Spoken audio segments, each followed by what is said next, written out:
अब इस क्वेश्चन में हमें एग्जामिनर कह रहा है the diagram shows a metal plate of ABCDEF consisting of 5 parts.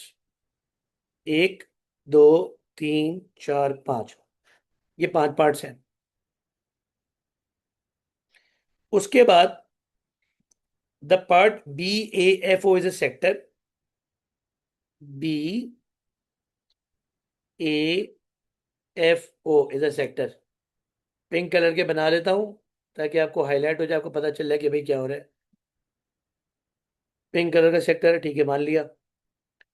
Of radius 20, ठीक है। And D lies on this circle, ठीक है भाई। अब बाहर वाला एंगल 2 थीटा है, तो अंदर वाला एंगल क्या हो जाएगा? 2 पाई - 2 थीटा, ठीक है, याद रखना ये। आगे बोल रहे हैं angles BOD and DOF are both theta and radians, ठीक है। उसके अलावा हमारे हमें हेल्प क्या दे रहा है? BCD and DEF are semicircles, BCD and DEF are semicircles. Diagram देखने में जितना भयानक था इतना तो है नहीं, ठीक है। एंड उसके साथ साथ एग्जामिनर बोल रही है, लेकिन कॉमन सेंस की बात है, वो क्या? OBD is a triangle and ODF is also a triangle. तो दो ट्राइंगल्स हैं। इस तरीके से मेरे पास 5-6 बन रहे हैं, ठीक है। अब ध्यान से देखो, given that theta is equal to 1.2, 2 minute theta को भूल जाओ। Fine area of the metal plate, इसका मतलब है पूरे शेप का एरिया निकालना है। अब जो जो चीजें मुझे मालूम है मैं उसका हाथों हाथ आंसर निकालते जाऊंगा। किस तरह? Starting from sector.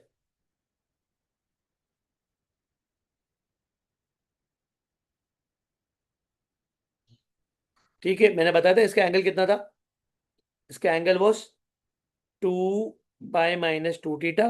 तो मैं सबसे पहले निकाल रहा हूं area of sector BOF is equal to half R² theta. Half R², 2 pi - 2 theta. Theta के बदले 1.2 है।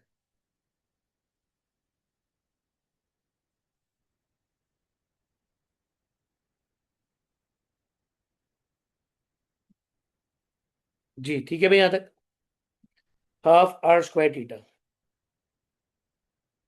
ये हमने सेक्टर का निकाला, वो पर्पल सेक्टर जो था। उसके बाद जो जो चीज़ें हमें हाथों हाथ मालूम है, ट्राइंगल मालूम है, ज़्यादा एफर्ट की ज़रूरत नहीं है। Area of triangle BOD is equal to half side 1 side 2 sine theta.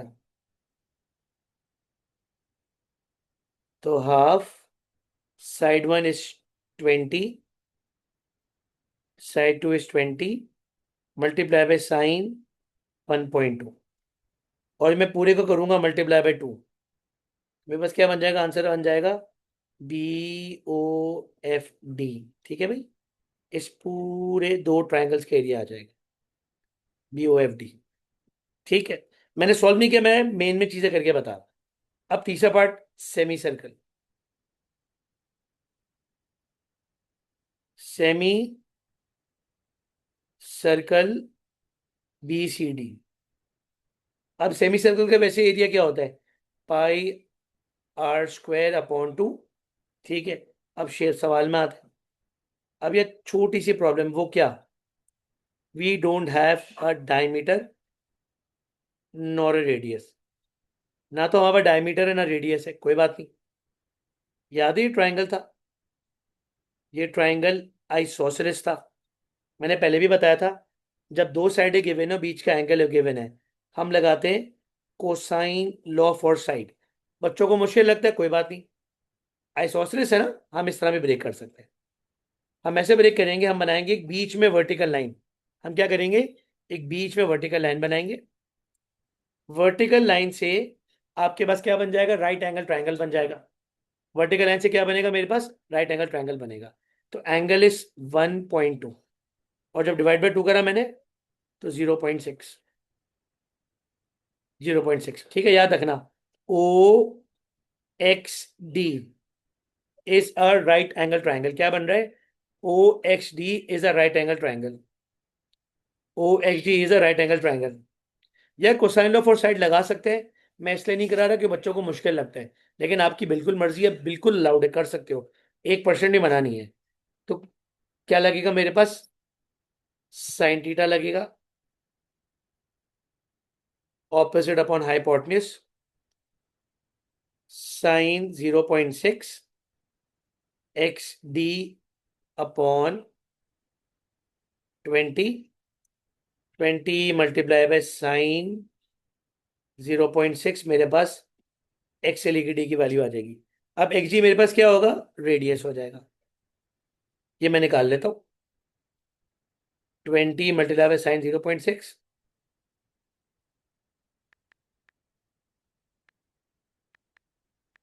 ये बन रहा है 11.29। अब रेडियस कितना है? 11.29। तो हमें एरिया ऑफ सेमी सर्कल निकालना था। पाई आर स्क्वायर अपॉन 2। अब सवाल में गौर से देखो, दो सेमी सर्कल्स हैं। जब मल्टीप्लाई बाय 2 करूंगा पूरे शेप का एरिया आ जाएगा। तो क्या बन जाएगा? Area of two semi circles.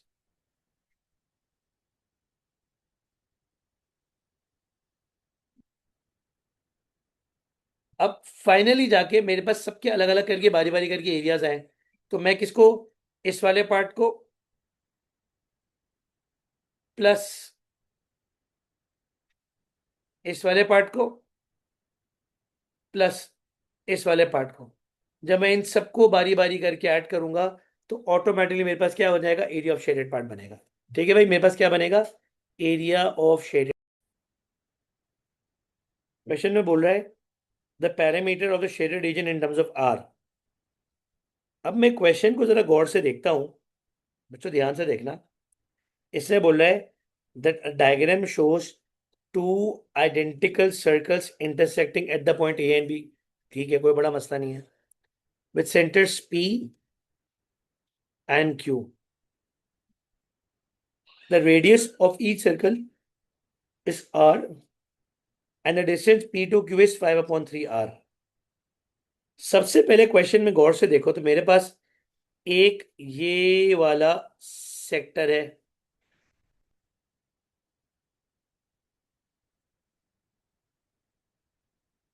एक सेक्टर मेरे पास ये वाला है, दूसरा सेक्टर मेरे पास ये वाला है।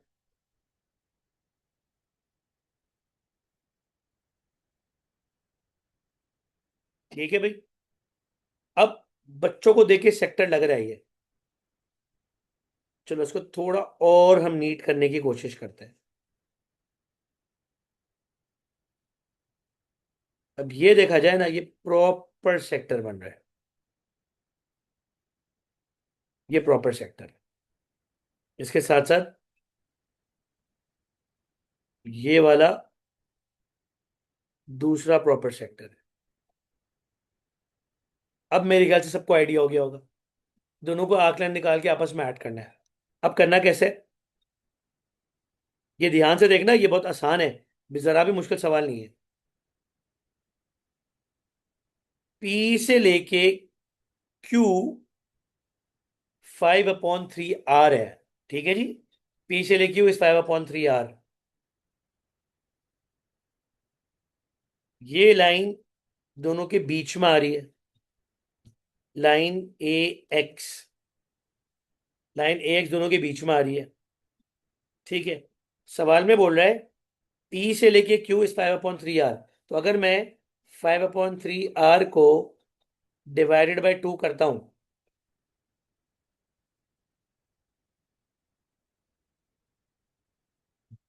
तो पी से लेके एक्स बन जाएगा 5/6 आर।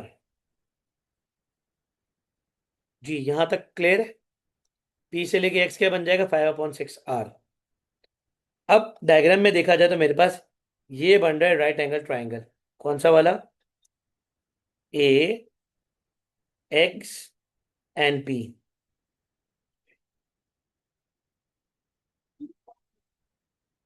सबसे पहले मैं एंगल निकालता हूं किस तरह? Cos theta is base upon hypotenuse. तो theta is equals to cos inverse 5/6। Angle निकाल के देख लेते हैं। थीटा किसके बराबर है? 5/6। इसका मुझे कॉस इनवर्स निकालना है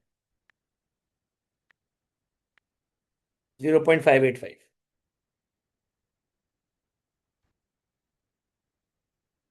अब प्लीज ध्यान से देखो, 0.585 इसका एंगल है।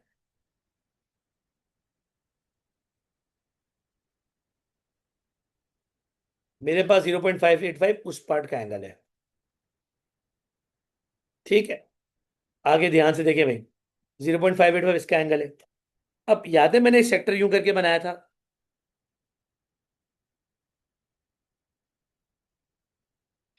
तो for this sector 0.585 multiply by 2, मेरे पास ए पी बी का एंगल आ जाएगा।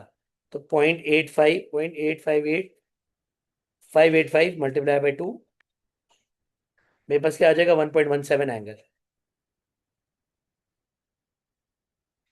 अब मुझे ब्लू कलर का कर्व निकालना है।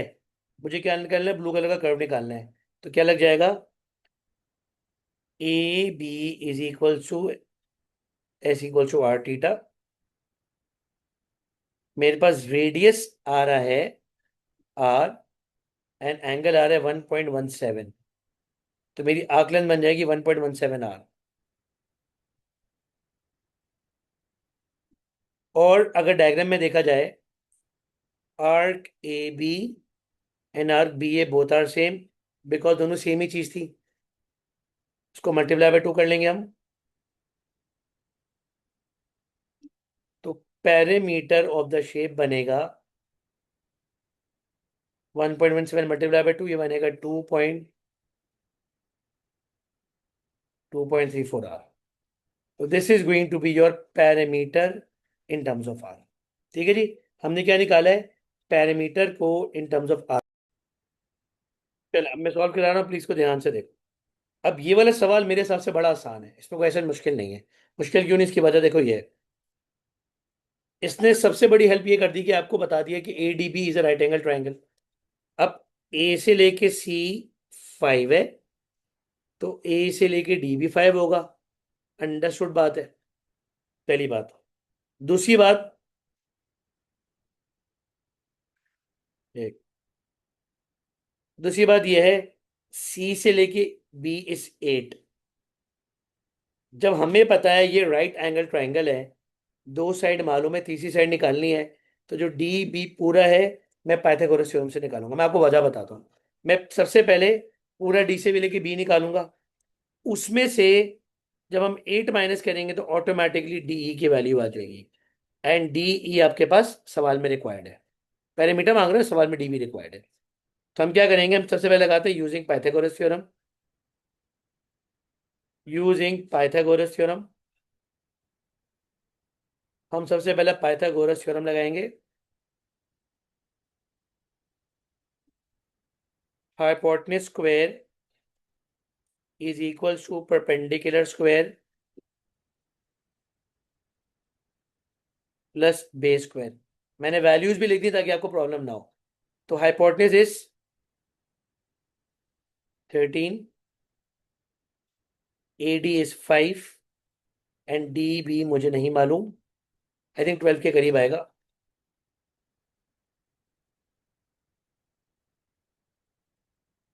169 माइनस 25। तो मैं डीबी की वैल्यू डायरेक्ट ले देता हूँ, 12 आ रहा है। तो डी से लेके 12 है। अगर पूरा 12 है और उसमें से अगर हम 8 माइनस करते हैं, तो मेरे पास डी ई इज 4। पहला पार्ट अभी अचीव हुआ है, खाली पहला पार्ट भी खत्म नहीं हुआ सवाल। अब आगे बोल रहा है पैरामीटर निकालने के लिए ये कर्व चाहिए। पैरामीटर निकालने के लिए ये कर्व चाहिए।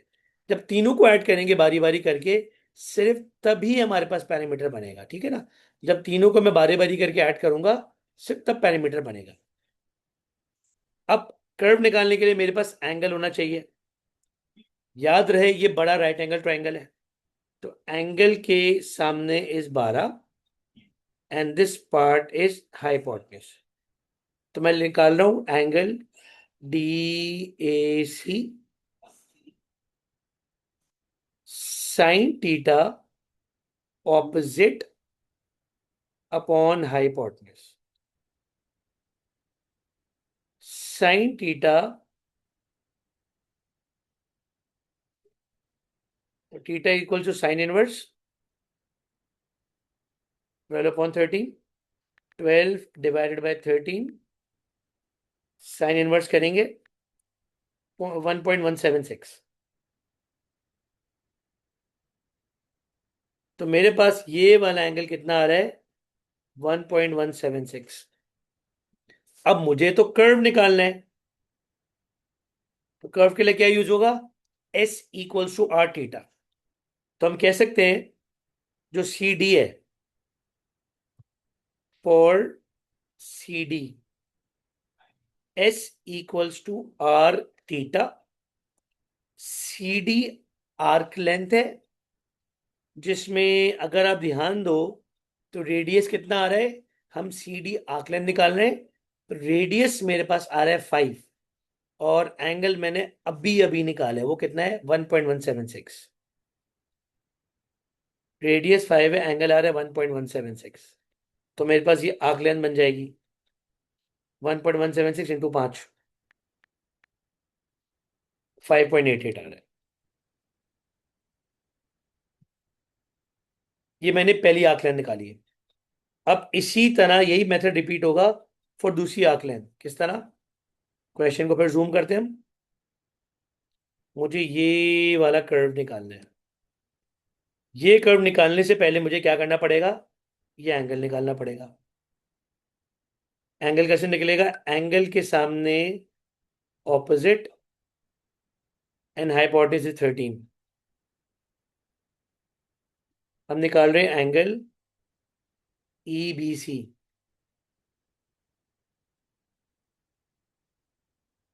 साइन थीटा ऑपोजिट अपॉन 13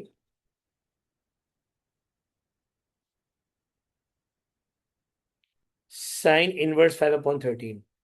तो 5 डिवाइड बाय 13, इसका मैं करूंगा साइन इनवर्स 0.394। थीटा बना 0.394। अब मुझे ये वाला कर्व निकालना है, S equals to R theta.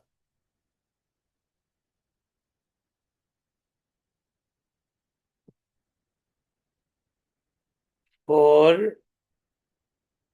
ई सी,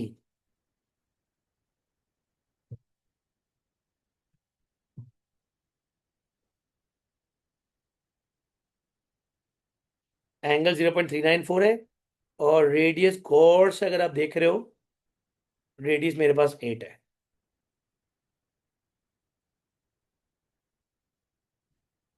तो 0.394 मल्टीप्लाई बाई 8, 3.15 आ रहा है। तो पेरीमीटर ऑफ द शेप बनेगा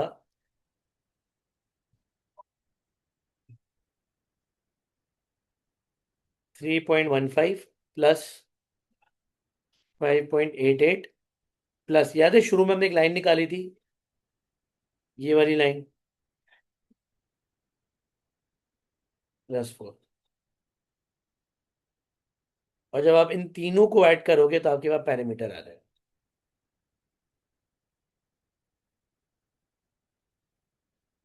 जी, आई होप यहां तक सबको। चलो भाई बिस्मिल्लाह करते हैं, इस क्वेश्चन को अटेम्प्ट करते हैं। For the case where pi equals to T angle equals to this. अच्छा, इसमें मेन लाइन इंपॉर्टेंट क्या है, द लाइन डी ई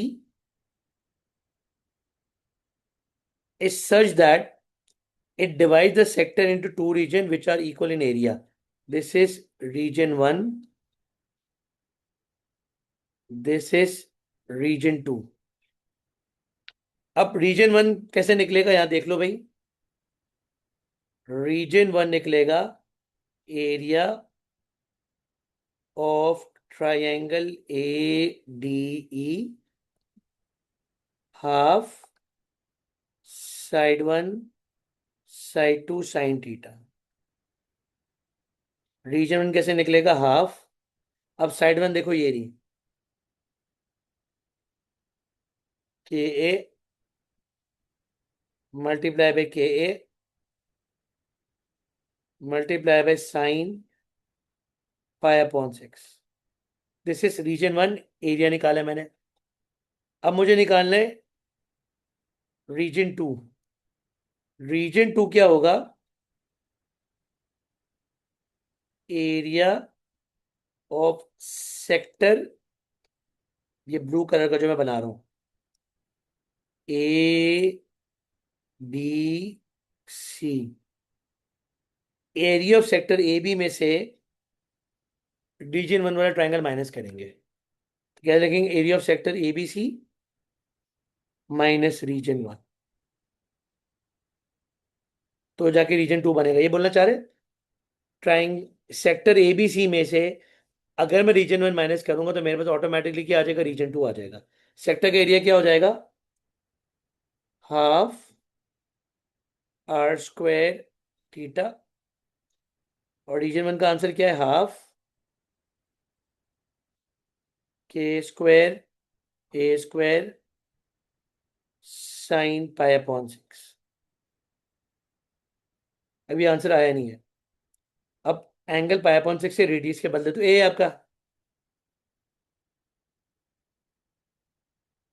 तो half A square pi upon 6।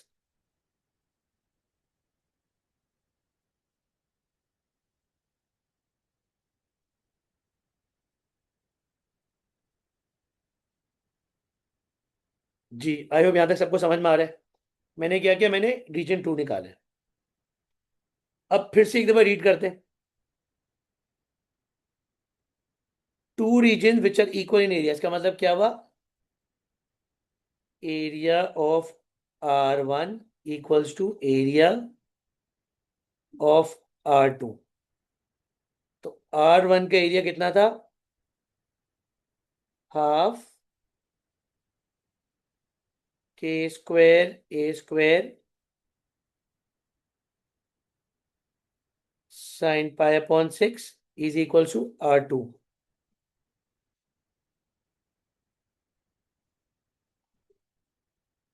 Are one कितना है? अब इस सवाल को थोड़ा आसान बनाने के लिए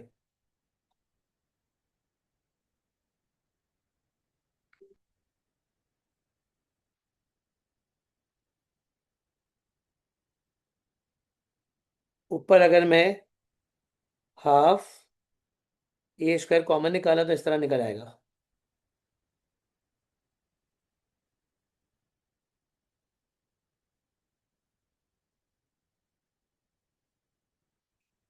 जी, समझ में आया यहाँ तक? ऊपर से मैंने हाफ ए स्क्वायर कॉमन निकाला है, तो half A square pi upon 6 minus के square pi sine pi upon 6।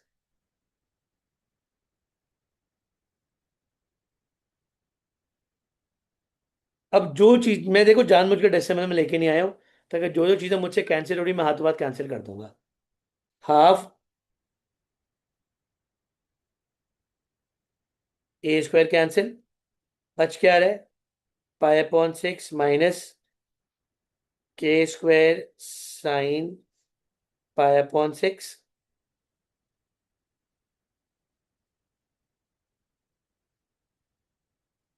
ठीक है। अब ये पूरा जब वहां पे उस साइड पे जाएगा,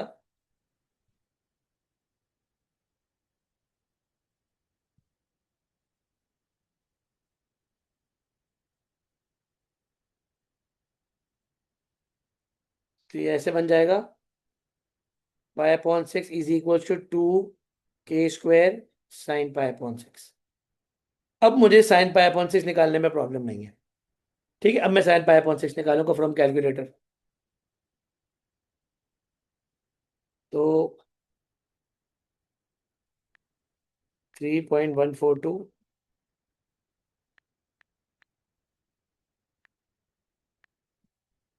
ये बन रहा है 0.500, टेक्निकली हाफ बन रहा है।